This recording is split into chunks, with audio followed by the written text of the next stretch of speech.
Good Monday morning. We give you a live look out over a very chilly and icy Indianapolis this morning. Certainly hope you had a great weekend, and we know we are in for another cold week ahead, but we've got some changes moving in as well that we think you might like. Welcome here at 6 o'clock. I'm Julia, along with Julia and Chuck this morning. It is a January Monday, and it is feeling very January out there. You know, we saw a little bit of snow starting to melt yesterday. We're kicking things back up again. Yeah, it's refreezing, unfortunately, now on a lot of these roads. So now we've got more school delays coming in. At last check, we're at 36, I believe. Alexandria, the latest to come in. So just north of Anderson, we're seeing some slick roads. And a reminder, some of you moms and dads and grandparents are going to have to get some short-term child care this morning because of these delays. Some schools not opening till maybe 10 o'clock-ish. So that's still a ways off. You got about 4 hours to get that done, I guess. 18 right now in Indy, 15 in Kokomo, and 23 in Bedford.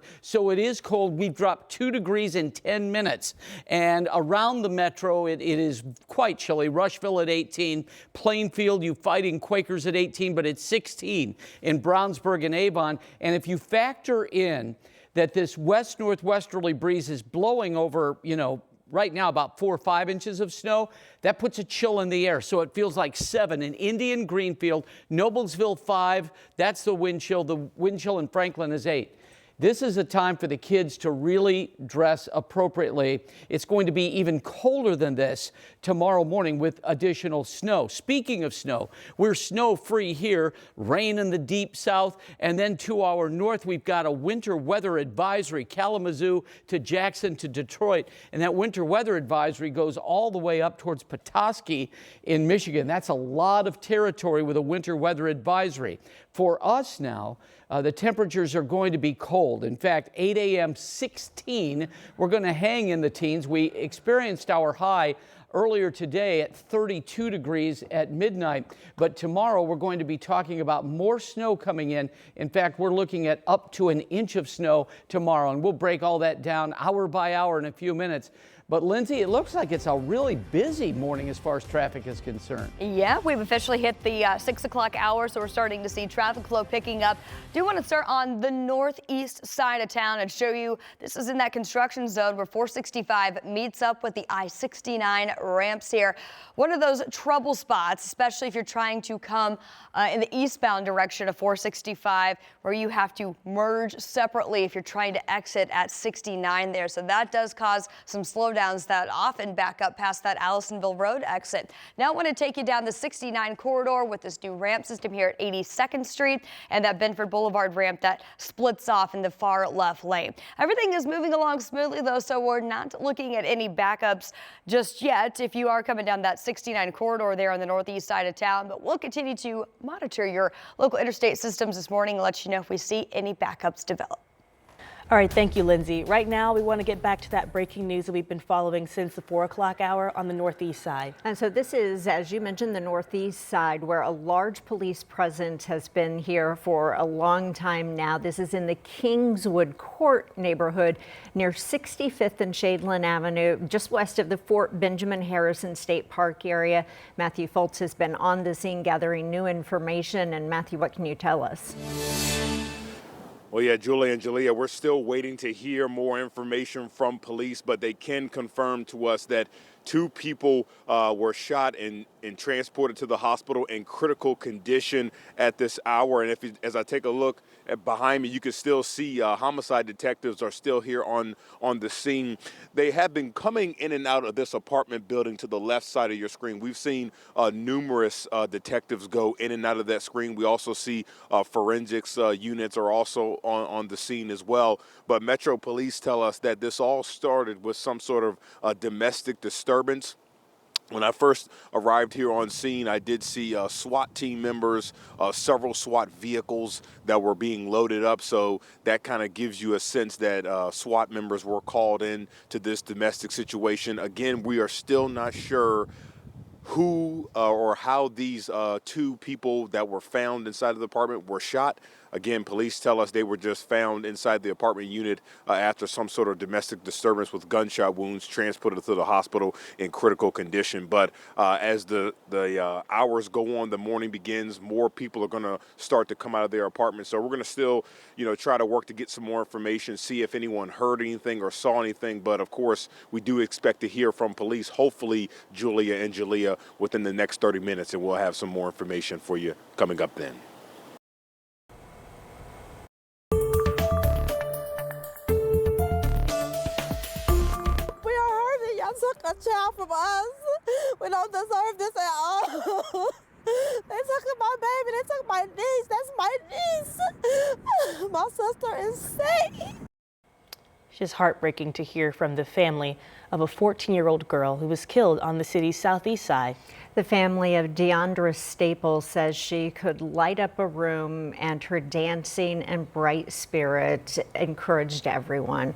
But Friday night, she left with a group of kids, and early Saturday morning, that family's life changed forever.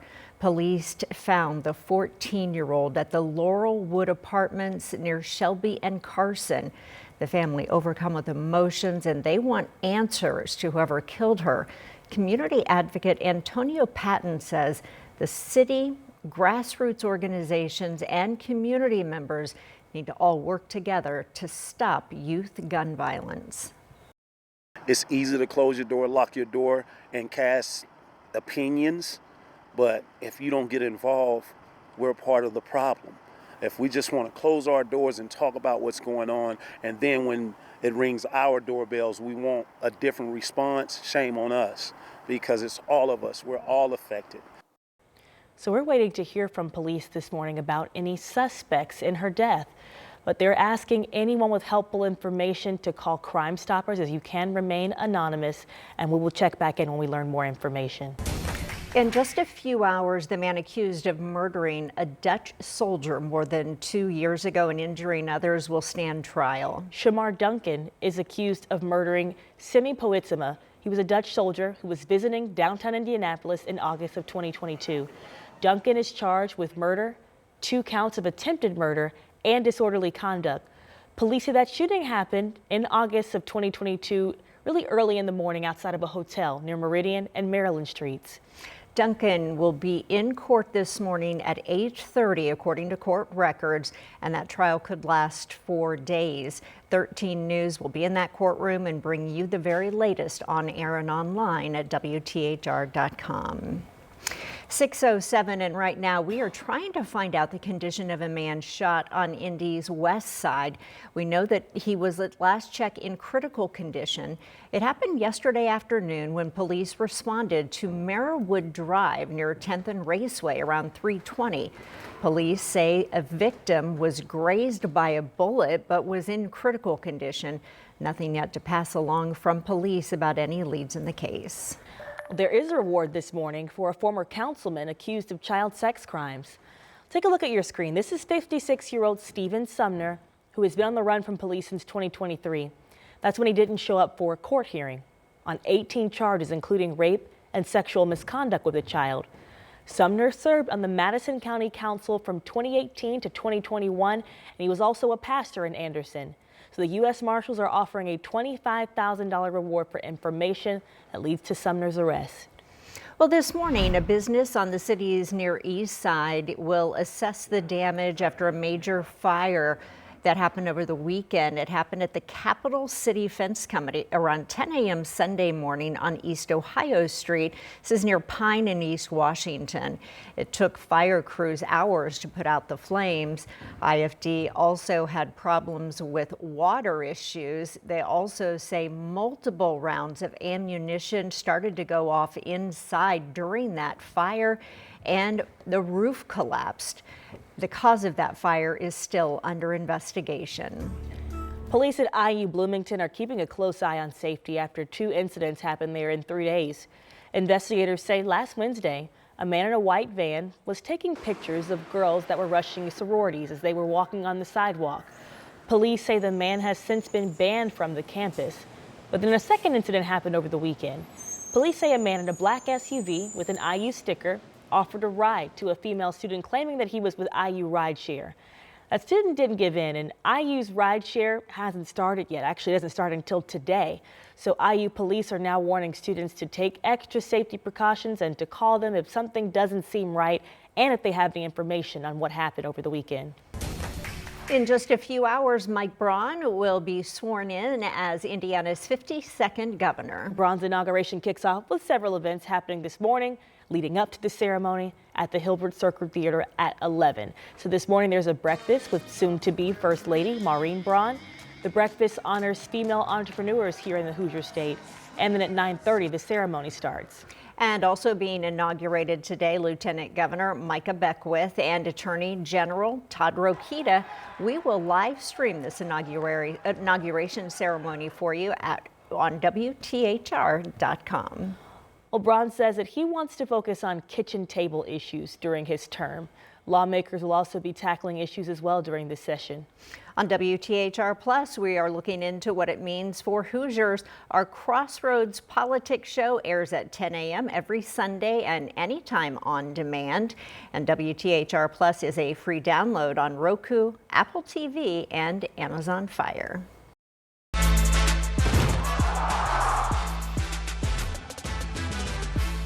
The College Football National Championship is set. Notre Dame versus Ohio State, and the Buckeyes secured their spot during Friday night's Cotton Bowl.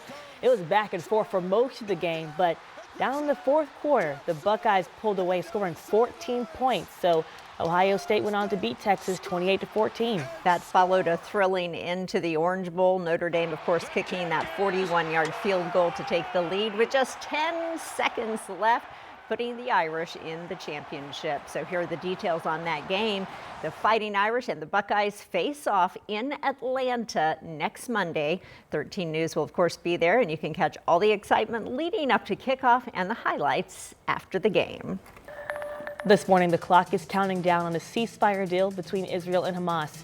Now, new insight on the negotiations on a recent conversation between the President of the United States and Israel's Prime Minister at 6:45. And this morning, 3 fires are still burning in Southern California. Now some communities are starting to recover with the process of rebuilding coming up into focus.